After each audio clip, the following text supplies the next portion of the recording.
자, 이번 시간에는 우리가 프로그래밍 언어를 배우는 데 있어서 중요한 제어문이라는 걸 배워볼 거예요. 자, 코드의 특징은 뭐냐면, 자, 보세요. 코드는 위에서 아래로 순차적으로 실행된다라는 거예요.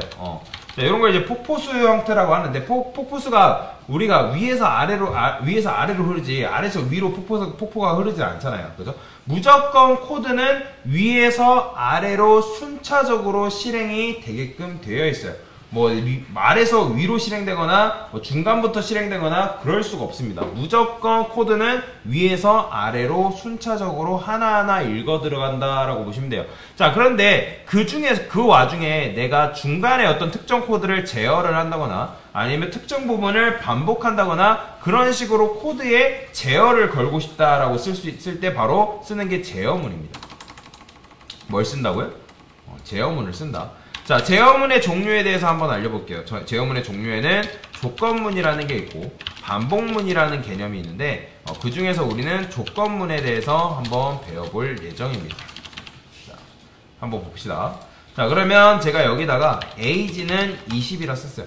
자, 그 다음 프린트 성인입니다. 그 다음에 미성년입니다 라고 썼어요. 자, 그러면 age라는 변수의 값이 20이라 했을 때 프린트, 자, 여러분 생각해보세요. age가 20이면 성인이에요, 미성년이에요? 성인이죠. 그러면 얘는 제가 원하는 대로 성인입니다라는 말이 나올까요? 아니면 성인입니다랑 미성년이다라는 말이 둘 다 나올까요?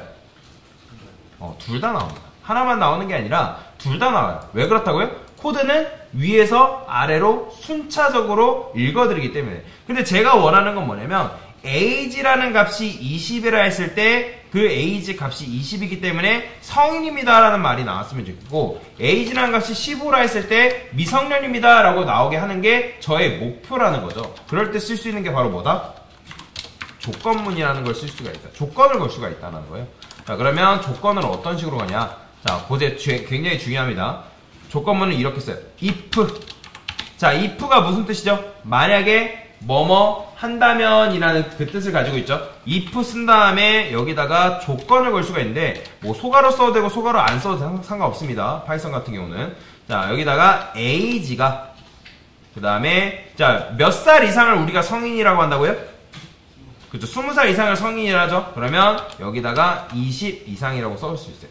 그 다음에 여기다 뭐라고 쓰냐면 콜론이라고 써줘야 돼요. 콜론. 그 다음에 엔터 치고 프린트 한 다음에 이 프린트 쓴 거를 자, 탭 한번 써준 다음에 이렇게 써줘야 돼요. 왜 이렇게 쓰냐? 이 프린트 성인입니다 라는 녀석이 지금 이 조건문에 종속되어 있는 녀석이다 라는 의미이기 때문에 이렇게 써줘야 됩니다. 여러분들 이걸 탭을 이렇게 생략해보면 코드가 정역이 안 돼요. 그렇기 때문에 반드시 탭을 한번 해줘가지고 이 내용물이 여기에 종속되어 있는 녀석이다 라고 보시면 돼요. 자, 그러면 조건문 같은 경우는 어떻게 실행이 되냐? 요걸 조건식이라고 하거든요. 뭐라고 한다고요? 조건식. 그래서 조건문은 조건식이 true인 경우에 실행된다 라고 보시면 돼요. 자, 참인 경우에 실행이 된다는 거예요. 그러면 자, 얘는 변수예요, 20이에요? 이 age는 변수예요, 20이에요? 얘 변수인가요? 제가 계속 잘 말씀드렸죠? 대입연산자 기준으로 좌측에 있는 건 변수고 우측에 있는 건 값이죠. 얘는 지금 대입연산자가 있어요, 없어요? 없잖아요. 그럼 얘는 뭐예요?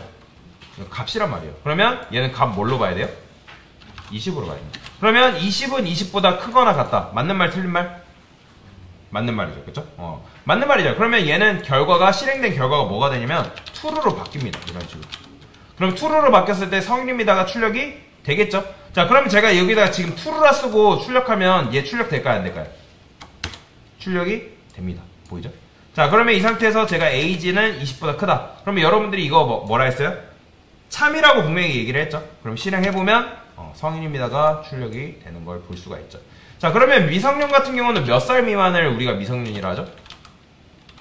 20살 미만을 미성년이라 하는 거잖아요. 그러면 얘도 마찬가지로 이렇게 써주는 거죠. 자, 그러면 이제 조건문을 이렇게 썼기 때문에 조건문은 오직 조건식이 참인 경우에만 실행이 된다 했죠? 그러면 age가 20이라 했을 때 이 조건식은 참이에요, 거짓이에요? 이 조건식은 참인가요, 거짓인가요? 20은 20보다 작다. 맞는 말 틀린 말? 틀린 말이잖아요. 그쵸? 그러니까 결과가 false란 말이에요. 그럼 false면 이 내용물이 실행이 된다 안 된다? 실행이 안 되는 걸 볼 수가 있어요. 지금 성인입니다. 출력이 안 되죠. 그러면 제가 만약에 이걸 값을 15라고 바꿔볼게요. 그럼 15라 바꾸게 되면 이때 이 값은 참이에요, 거짓이에요? 15는 20보다 크거나 같다. 참이에요, 거짓이에요? 거짓이죠. 그러면 얘 실행이 된다 안 된다? 실행이 안 됩니다. 그러면 15라 했을 때 얘는 참이에요, 거짓이에요? 15는 20보다 작다. 맞는 말 틀린 말? 그쵸, 참이죠. 그러면 얘는 실행이 된다 안 된다? 실행이 되겠죠. 미성년자가 이렇게 출력이 되는 걸 볼 수 있어요. 자, 무조건 조건문은 조건식이 참인 경우에만 실행이 되는 게 바로 조건문의 특징이다 라고 보시면 되는데, 자, 그런데 여기서 중요한 개념이 있어요. 중요한 개념을 간단히 설명해 드리겠습니다. 자, 우리가 지금 조건문이 몇 개죠? 조건문이 몇 개예요? 두 개죠. 첫 번째 조건문, 두 번째 조건문 해가지고 조건문이 두 개란 말이에요. 그러면 제가 아까 설명드렸듯이 컴퓨터는 위에서 아래로 코드를 순차적으로 실행을 한다라고 분명히 여러분한테 말씀을 드렸어요. 아래에서 위로 실행되거나 중간부터 실행되거나 그런 게 절대로 없어요. 위에서부터 실행된다라고 말씀을 드렸잖아요. 그러면 지금 두 개의 조건문 중에 얘는 그러면 둘 다 실행되는 걸까요? 하나만 실행되는 걸까요? 맞춰보세요. 둘 다 실행되는 걸까요? 하나만 실행되는 걸까요? 하나라고 생각을 하는데 엄밀히 따지면 둘 다 실행되고 있는 거예요. 무슨 말이냐면 제가 age를 15라 넣었죠. 그러면 컴퓨터가 F5를 누르자마자 일단 얘를 먼저 읽습니다. 그러면 age라는 변수에 15라는 값을 할당하게 되고 그 다음에 요 조건문으로 내려오는 거예요.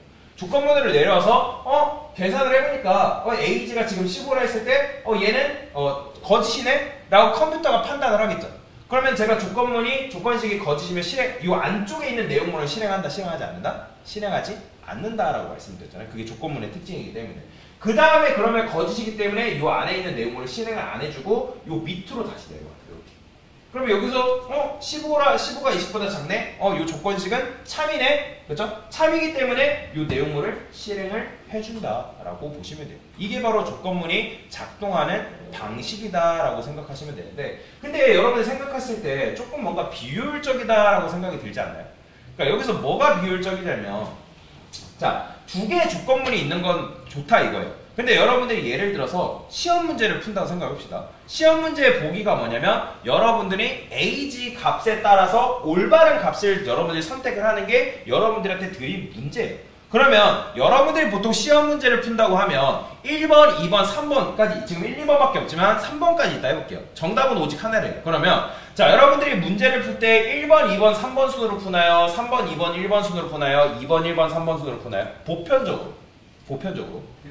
그죠? 보편적으로 모든 대부분의 사람이 1번, 2번, 3번부터 문제를 푼단 말이에요. 여기서 핵심은 뭐 3번, 2번, 1번부터 푼다고 잘못된 게 아니에요. 그걸 말씀드리는 게 아닙니다. 보편적으로 1번, 2번, 3번부터 문제를 차례대로 푸는 게 보편적인 사람들의 특징이기 때문에 마찬가지로 컴퓨터도 위에서 아래로 순차적으로 읽어드린다 했잖아요.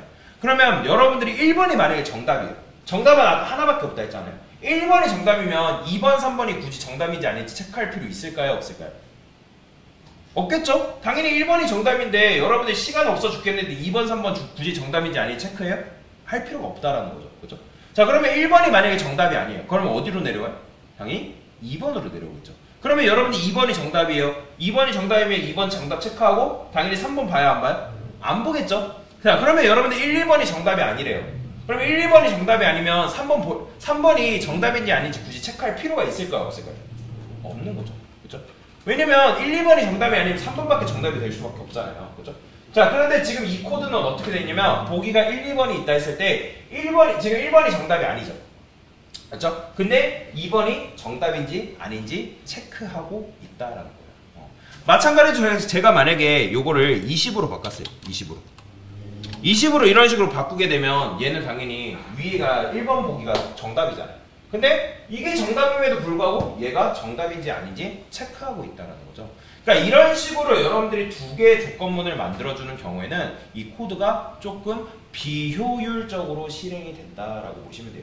얘를 조금 빠르게 실행하는 방법을 배워볼 건데 그거는 내일 한번 배워보도록 하겠습니다. 여튼 이게 바로 조건문에 관련된 개념이다라고 보시면 되겠습니다. 됐습니다.